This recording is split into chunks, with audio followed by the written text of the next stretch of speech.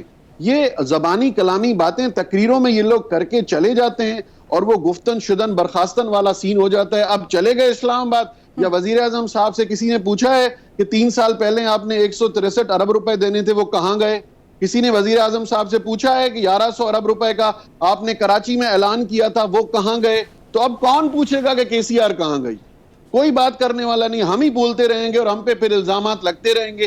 یہ پولیٹیکل باتیں ہمارے لیے ہوتی رہیں گے. اگر سچ بولتے ہیں تو پھر ہمارے خلاف کیسز بھی بنتے ہیں, مقدمے بھی ہوتے ہیں, فیڈرل ادارے بھی پیچھے لگ جاتے ہیں, اور پھر کہا جاتا ہے کہ یہ لوگ غلط ہیں. صحیح. اچھا شاہ صاحب, یہ جو پھاٹک پر جو بریجز اور وہ بننے تھے, انڈر پاسز بننے تھے, اوور ہیڈ بریجز بننے تھے, یہ ایک کمپنی نے جو ہے وہ منع کیا تھا. انہوں نے کہا تھا کہ یہ نہیں بن سکتے. اس کی وجہ کیا بتائی گئی کہ کیوں یہ نہیں بن سکتے؟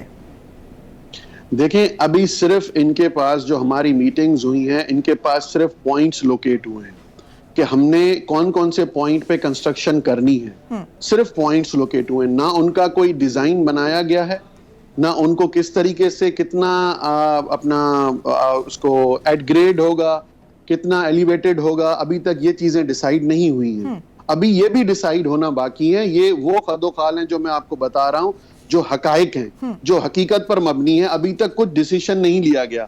دیکھیں, ابھی تک تو ایسی کوئی کمپنی ہی نہ آئی, کیونکہ سپریم کورٹ نے یہ کہا ہے کہ یہ کام ایف ڈبلیو کو دیا جائے, ایف ڈبلیو کرے گا. ایف ڈبلیو نے وہ پوائنٹ تو کر لیے کہ چوکنگ پوائنٹس کون سے ہیں ٹریفک کے, جن پہ انڈر پاسز اور فلائی اوورز بنیں گے. ریکمنڈیشنز تو آئی ہیں کہ یہاں فلائی اوور یا یہاں انڈر پاس بنے گا, لیکن ابھی تک کوئی ڈیزائن نہیں آیا.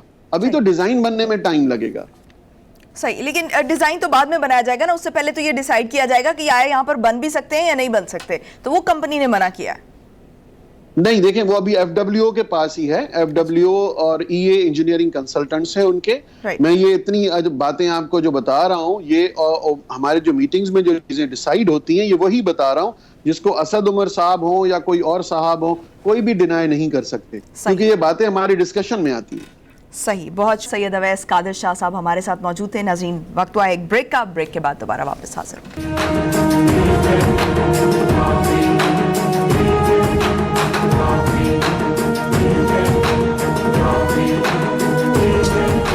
بریک کے بعد خوش آمدید. ناظرین, وزارت خزانہ کی جانب سے مجموعی قرضوں کی تازہ ترین تفصیلات جاری کی گئی ہیں, اور اس رپورٹ کے مطابق اس وقت پاکستان کے غیر ملکی اور جو مقامی قرضے ہیں ان کا حجم 253 ارب ڈالر ہو چکا ہے, جبکہ پاکستان کے مجموعی غیر ملکی قرضے 86 ارب ڈالر ہیں.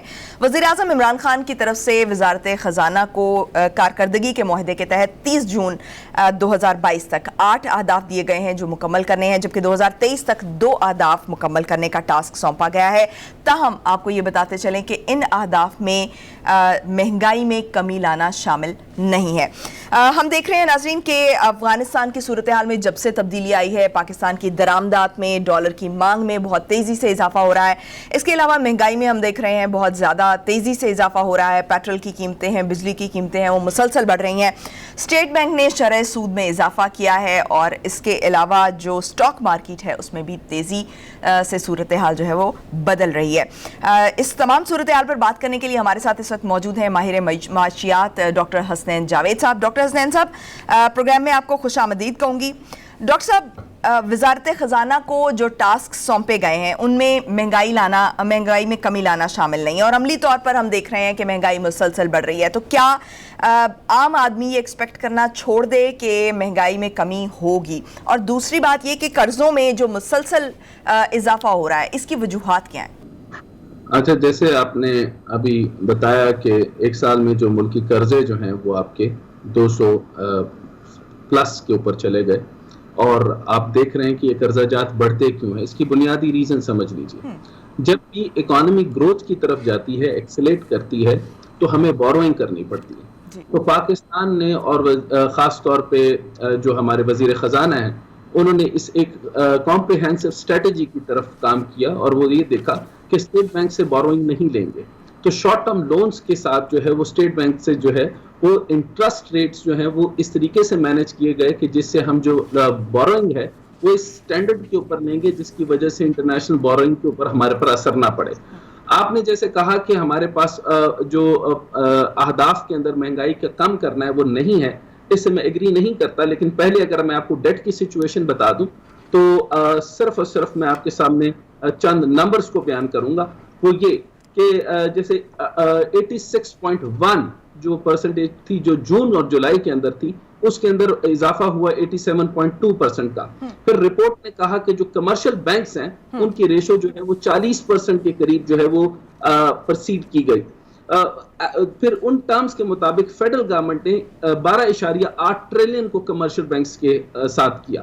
پھر اگر آپ دیکھیں کہ ڈومیسٹک ڈیٹ جو ہے وہ آپ کا ریڈیوس ہوا 7% to 40% of the domestic debt. اس حساب سے اگر میں چلوں تو G20 جو debt service suspension initiative DSSIs ہیں, یعنی ٹیکنیکل ٹرمز میں نہیں جاؤں گا لیکن عوامی طور پر اگر سمجھنے کی کوشش کریں تو ہم نے 2020 کے اندر جو دسمبر 2020 کے اندر وہ ہم نے 3.7 بلین کا جو ہے وہ منسٹری آف فائنانس نے اس کو کمپنسیٹ کیا. اور اگر ایکسٹرنل ڈیٹ کے اوپر چلا جاؤں تو اس کے اندر کی ریسورسز کے اندر 48% coming from the multi lateral loans جو کہ 30% جو بائیلیٹرل لونز تھے اور 30% فرام دا کمرشل لونز تھے اور 9% تھے یورو بانڈ. اور میں نے آپ کو جیسے بتایا کہ ہم جو ہے وہ بغیر قرضہ جات اور ان چیزوں کے علاوہ جو ہے وہ کمرشل بانڈز کی طرف چلے گئے. یعنی آپ اسٹیٹ بینک کی طرف سے قرض اٹھانے کے ساتھ اور انٹرسٹ ریٹ کے بجائے اور انٹرنیشنل ڈونر ایجنسی سے قرض اٹھانے کے بجائے آپ بہتر طریقے سے چلے گئے. اب آپ نے مجھے یہ کہا کہ جیسے ابھی آپ نے امپورٹنٹ بات کی کہ ہماری جو بیسک ریزنز جو ہیں وہ فیکٹر سمجھ لیجئے کہ پوری دنیا میں ہو کیا رہا ہے. مہنگائی جو ہے وہ بڑھ رہی ہے اور آپ نے ابھی کہا کہ مہنگائی کے اوپر قابو نہیں ڈالا گیا. میں آپ کو صرف عرض کر دوں کہ ڈیزل جو ہے اس کو 3.25 روپے کرنے کا کہا تھا, پرائم منسٹر نے اس کو روک دیا. اور پیٹرول کی جو پرائس 4 روپے جانی تھی تو اس طریقے سے ڈیزل کو 2 روپے کر دیا گیا اور حکومت میں اس کا نقصان ہوا 200 ارب روپے کا نقصان جو حکومت کے جو گلے پڑا. لیکن اب ضروری یہ ہے کہ پرائم منسٹر نے اس کے اوپر ایک ایکشن لیا اور اس کو کہا کہ جو 600% جو لیوی لے سکتے ہیں, جو پیٹرولیم لیوی لی جا سکتی ہے, اس کو لگانے کے بجائے انہوں نے منع کر دیا اور اس طریقے سے 3.5 روپے یا 3.25 روپے جو ڈیزل ہونا تھا اس کو بھی کم کر دیا گیا اور اس کا سارا بوجھ جو ہے وہ حکومت میں پڑا. آپ نے کہا کہ مہنگائی جو ہے وہ بالکل اس کا سبجیکٹ نہیں ہے, یہ میں اس سے بالکل ایگری نہیں کرتا. لیکن ڈاکٹر صاحب آپ کہہ رہے ہیں کہ سارا کا سارا بوجھ جو ہے وہ حکومت پر چلا گیا, ٹھیک ہے مان لیتے ہیں ہم, لیکن کچھ دن پہلے یہ بات بھی سامنے آئی کہ IMF نے مطالبہ کیا ہے کہ آپ جو بجلی اور گیس کی قیمتیں ہیں ان پر جو سبسڈی ہے وہ ختم کر دیں, دیگر اشیاء خورونوش پر بھی. تو اس حوالے سے آپ کیا کہتے ہیں کہ بیسک نیڈز پر, بجلی اور گیس کی قیمتوں پر, یہ ہماری بنیادی ضروریات میں شامل ہو چکی ہیں, اس پر سبسڈی ختم کر رہے ہیں. اگر ایک طرف حکومت چلیں ہم مان لیتے ہیں, جو کہ ایکسپیکٹ نہیں کیا جا سکتا کیونکہ عوام پر تو ہم دیکھ رہے ہیں کہ پچھلے ہر 15 دن بعد جو ہے وہ قیمتیں بڑھ رہی ہیں. آپ کہتے ہیں کہ ڈبل سمری بھیجتے ہیں لیکن ہاف ریٹ جو ہے وہ ایٹ لیسٹ بڑھ جاتا ہے. ابھی بھی جو پیٹرول ہے وہ 8.41 روپے کی بجائے انہوں نے کہا کہ اس کی سفارش کی گئی تھی لیکن ہم نے 4 روپے بڑھائے ہیں, یعنی کہ اس سے ڈبل ریٹ جو بڑھانا ہوتا ہے اس سے ڈبل ریٹ کر کے اس کی سمری بھیج دیتے ہیں تاکہ اس سے ہاف آئے تو عوام کو مطمئن کیا جا سکے کہ بھئی اتنا بھیجا تھا ہم نے لیکن ہم نے اتنا عوام کو ریلیف بھی دیا ہے. تو یہ تو ایسا لگتا ہے کہ عام عوام کی میں بات کروں تو ایسا لگتا ہے کہ عوام کو بے وقوف بنایا جا رہا ہے, عوام یہ سمجھ رہی ہے. بالکل نہیں. آپ یہ دیکھیں کہ پوری دنیا کے اندر انٹرنیشنل مارکیٹ کی پرائس بڑھ گئی ہے, پیٹرول پرائس بڑھ گئی ہے. پاکستان ان 16 ممالک کے اندر ہے 17ویں نمبر پہ آ رہا ہے جو سب سے سستا پرائس دے رہا ہے آپ کا پیٹرول کا. آپ کا انڈیا کے اندر اگر میں آپ کو صرف نمبر بتا دوں تو انڈیا جو ہے وہ 235 روپے کا پیٹرول دے رہا ہے. اسی طریقے سے بنگلہ دیش جو ہے وہ 195 پر دے رہا ہے. اسی طریقے سے اگر آپ دیکھ لیں تو کروڈ آئل کی پرائس جو ہے وہ $42 تھی, وہ $80 پر چلی گئی. لیکن دوسری طرف آپ انڈیا میں ڈالر کا ریٹ بھی تو دیکھیں نا, 74 روپیز کا ڈالر ہے وہاں پر, ہمارا 173 پر چلا گیا ہے. 16 ممالک کے ساتھ آپ کر رہے ہیں, ان ممالک کا اگر آپ نام لیں کہ وہ جو آئل پروڈیوسنگ کنٹریز ہوتے ہیں جن کے اندر Iran, Kuwait, Turkmenistan, Kazakhstan, Iraq, Azerbaijan, یہ پیٹرول پروڈیوسنگ کنٹری ہیں، ہم امپورٹ کر رہے ہیں. اس کے علاوہ آپ یہ سمجھنے کی کوشش کریں کہ پوری دنیا کے اندر انفلیشن بڑھ گئی ہے. آپ دیکھیں انگلینڈ، امریکہ، اور پہلی دفعہ یہ ہوا کہ ساری دنیا کے اندر اس وقت انفلیشن بڑھ گئی ہے، پیٹرول پرائس بڑھ گیا ہے، اور پوری دنیا کے اندر ہم سب سے سستے کے اندر اس ٹائم پر پیٹرول دے رہے ہیں، جبکہ ہم امپورٹ کر رہے ہیں پیٹرول کو، اور کروڈ آئل کو بھی ہم مینج کر رہے ہیں. آپ اگر دیکھیں تو پیٹرولیم لیوی جو ہے وہ 2018 کے اندر جو ہے وہ 30 لیٹر تھی، جو کہ اب 2.5 کرنٹلی ہو گئی ہے. اس کے بارے میں بالکل ایگری نہیں کرتا. یعنی اگر آپ یہ سمجھیں اور اس چیز کو سمجھنے کی کوشش کریں کہ اس کے انٹرنیشنل فیکٹرز کیا ہوتے ہیں، جب تک ہم فیکٹرز نہیں سمجھیں گے اس کا آپ کو سمجھ میں نہیں آئے گا کہ ہم 16 ممالک میں سے سب سے سستا آئل کیسے دے رہے ہیں. شوکت ترین صاحب نے اس کی بڑی ڈیٹیل ریزن دی، اور یہ پرائم منسٹر کی صرف اور صرف انسٹرکشن کی وجہ سے اور انٹرونشن کی وجہ سے قومی خزانے کے ساتھ رکھ کے، تاکہ عوام کو مہنگائی کا بوجھ، اور پیٹرول میں جیسے 2 روپے کی قیمت کو کم کیا گیا وہ کم کیا گیا. لیکن میں آپ کو انٹرنیشنل سٹینڈرڈ کی 4 پوائنٹس دینے لگا ہوں جو عوام کے لیے آسانی ہوگی کہ کروڈ آئل جو ہے وہ اس کی پروسیسنگ کی جو چارجز تھے ڈیلرز کے، وہ انٹرنیشنل پوری مارکیٹ میں بڑھے ہیں. دوسرا جو ہے آپ دیکھیں کہ ایکسائز ڈیوٹی جو ہے وہ گورنمنٹ نے چارج کرنا شروع کر دی. ڈیلر جو ہے وہ گیس اسٹیشنز کے اوپر جو انٹرنیشنل ڈیلنگ کمیشن ہے اس نے بڑھا دیا. پھر اس کے بعد ویلیو ایڈڈ جو لیوی ہے وہ اسٹیٹ گورنمنٹس جو ہیں وہ بڑھا رہی ہیں. یہ انٹرنیشنل فیکٹرز جو ہیں وہ میں نے آپ کے سامنے عرض کیے. اب اگر آپ دیکھیں تو پوری دنیا کے اندر آپ مہنگائی کی بات کرتی ہیں، یو ایس کے اندر انفلیشن جو ہے اس ٹائم پہ کرنٹلی یو ایس سے 88.5 پینڈیمک کو آپ کس طرح مائنس کر سکتے ہیں. میں بالکل یہ نہیں سمجھتا کہ اسٹریٹجک طریقے سے نہیں جا رہے. ہم فلوٹنگ اکانومی کی طرف جا رہے ہیں، گروتھ اکانومی کی طرف جاتے ہیں. آپ ایگزامپل کے طور پہ یہ لے لیجئے کہ اگر آپ نے کوئی بھی چیز کو فیول اپ کرنا ہے یا گیئر اپ کرنا ہے، یا آپ چیزوں کو تیز کرتے ہیں، تو آپ کی جو گاڑی ہے وہ بھی پیٹرول تیز مانگتی ہے، تو فیول اپ ہو جاتا ہے اور آپ کی جو ایوریج پیس ہے وہ چینج ہو جاتی ہے، لیکن آپ ڈسٹینس تو جلدی کور کر لیتے ہیں. آپ یہ دیکھیں کہ یو ایس اے جو ہے وہ 8.5 پر ہے. یو کے فوڈ انفلیشن جو ہے وہ 31% کے اوپر چلی گئی ہے. ایسی پوری دنیا، پاکستان جو ہے اس وقت فوڈ انسیکیورٹی کے اندر ہے، اور اس پاکستان کے اندر فوڈ انفلیشن جو ہے وہ تقریباً 31 کے قریب اس لیے بڑھی ہے کہ ہم دالیں امپورٹ کر رہے ہیں. یعنی آپ صرف میں آپ کو نمبر بتا دیتا ہوں، لیکن آپ نے چینی کی پرائس کے اوپر بات کی، تو یہ بات آپ اپنے پروگرام کے اوپر چلائیں اور اس کو ٹکرز کے طور پہ بھی چلائیں کہ چینی جو ہے وہ 90 روپے پہ فکس کی، جس کے اوپر وزیر اعظم نے کہا کہ 89 پوائنٹ سم تھنگ کے اوپر سمری دی گئی، جس کے اوپر ابھی عدالت کے اندر یہ بات بنی ہے لیکن ہالٹ کے اوپر لگا ہے اور وہ کلیئر کر دیں گے. تو 89 پوائنٹ یعنی فورسفلی اس کو فکس کیا جا رہا ہے. یعنی کہنے کا مقصد یہ چینی، دالیں، اور دالیں ساری کی ساری آپ امپورٹ کر رہے ہیں. پوائنٹ یہ ہے کہ پاکستان یہ زراعت میں خود کفیل ہونا چاہیے تھا. ایسی 30 سال میں اسٹریٹجیز نہیں بنائی گئی. 2.77 صرف ہم نے اس دفعہ بہتری کی ہے، لیکن اب جو ہے وہ ڈائریکٹ سبسڈی دی جا رہی ہیں، زراعت کے اندر سبسڈی دی جا رہی ہیں، اور تب جا کر کے یہ معاملہ بن رہا ہے. اگر آپ یہ صرف جو ہے ویٹ کی پرائس کاسٹ کریں تو 240 کے اندر دیکھیں تو 1800 کی پرچیز پرائس ملتی ہے.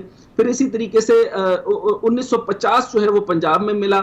20 kg کا جو بیگ پرائس ہے وہ 1100 روپے میں مل رہا ہے. شوگر سیلنگ پرائس جو ہے وہ 89.97. اب میں دوبارہ بار آپ کے بات میں کر رہا ہوں تاکہ آپ یہاں پہ کلیئر لکھیں. کوئی آئی ایم ایف کا اس وقت فی الحال پریشر آپ کے ساتھ پوری دنیا کے ایف اے ٹی ایف کا بھی مسئلہ ہے. افغان میٹر آپ کے سامنے ہے. ڈالر آپ کا غلط طریقے سے موو ہو رہا ہے، ڈالر کی اسمگلنگ بھی ہو رہی ہے، اس کو آپ بالکل ڈینائی نہیں کر سکتے. لیکن یہ بتائیے کہ کیا اسحاق میلو ڈراما کی طرح کسی طرح سے بھی اسٹیٹ بینک کی طرف سے ریزرو کا پیسہ رکھا گیا؟ کوئی جھوٹ بولا گیا؟ کسی قسم کا جو ہے وہ مارکیٹ پرائس آپ کو اٹھانے کا کوئی معاملہ ملتا ہے؟ آگے دیکھیں کہ جی گھی کی پرائس جو ہے وہ تقریباً پاکستان امپورٹ کرتا ہے گھی، جبکہ نہیں کرنا چاہیے. 90% آف دا پام آئل، اس پہ سیل ٹیکس ڈیوٹی جو ہے وہ 47% کا ریلیف دیا گیا ہے. مہنگائی کے اوپر کہاں فکس نہیں کیا گیا. یہ بڑی غلط بات ہے کہ اگر ہم یہ دیکھیں کہ 16 ممالک کے اندر جب پیٹرول کی پرائس کو کم دی گئی، اس کے کمپیریزن کے اندر ہم دنیا میں سب سے